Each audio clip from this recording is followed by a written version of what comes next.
السلام علیکم، آپ دیکھ رہے ہیں کی نیوز ایچ ڈی میں ہوں حارث علی شاہ گیلانی۔ چلتے ہیں آج کی اہم خبروں کی طرف۔ رخ کریں گے کراچی کا، جہاں سے رپورٹ کر رہی ہیں ہماری لیڈی رپورٹر عروج خان۔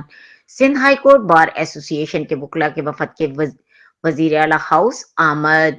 وکلاء کے وفد کی وزیر داخلہ و قانون سندھ ضیاء الحسن لنجار سے ملاقات۔ وفد کی قیادت سندھ ہائی کورٹ بار ایسوسی ایشن کے صدر بیرسٹر محمد سرفراز علی میتلو نے کی۔ سرفراز منیر، عامر سلیم، رزاق مہر، اختیار علی چننا، قادر مہر اور دیگر معزز وکلاء بھی ہمراہ تھے۔ وکلاء نے ملاقات کے دوران وزیر قانون کو باضابطہ یادداشت اور اپنے مطالبات کی تحریری کاپی پیش کی۔ ایسوسی ایشن کا رینجر پہاڑی سلسلے کو لاحق موجودہ ممکنہ خطرات پر تحفظات کا اظہار کرتی ہے۔ یہ پہاڑ سندھ کا قدرتی، ثقافتی اور تاریخی ورثہ ہے، جس کا نقصان ناقابل تلافی ہے۔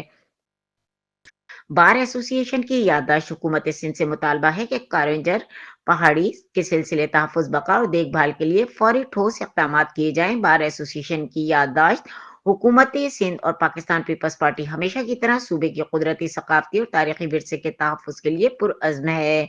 وزیر قانون سندھ ضیاء الحسن لنجار کی وکلاء کو یقین دہانی: سندھ کی سرزمین ہمارے آباء و اجداد کی امانت ہے اور اس کے ماحول، پہاڑوں، قدرتی وسائل اور ثقافتی شناخت کے تحفظ کو حکومت اپنی آئینی اور اخلاقی ذمہ داری سمجھتی ہے۔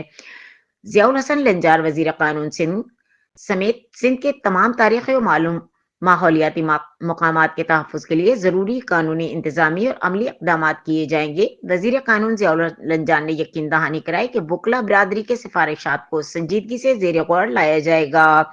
حکومت سندھ ہر ممکن سطح پر عوامی مفاد، شفافیت اور انصاف کے تقاضوں کو مقدم رکھے گی اور سندھ کی قدرتی، ماحولیاتی، ثقافتی اثاثوں کو کسی بھی صورت نقصان نہیں پہنچنے دے گی۔ یادداشت پر وزیر قانون ضیاء الحسن لنجار اور وکلاء رہنماؤں نے دستخط بھی کیے۔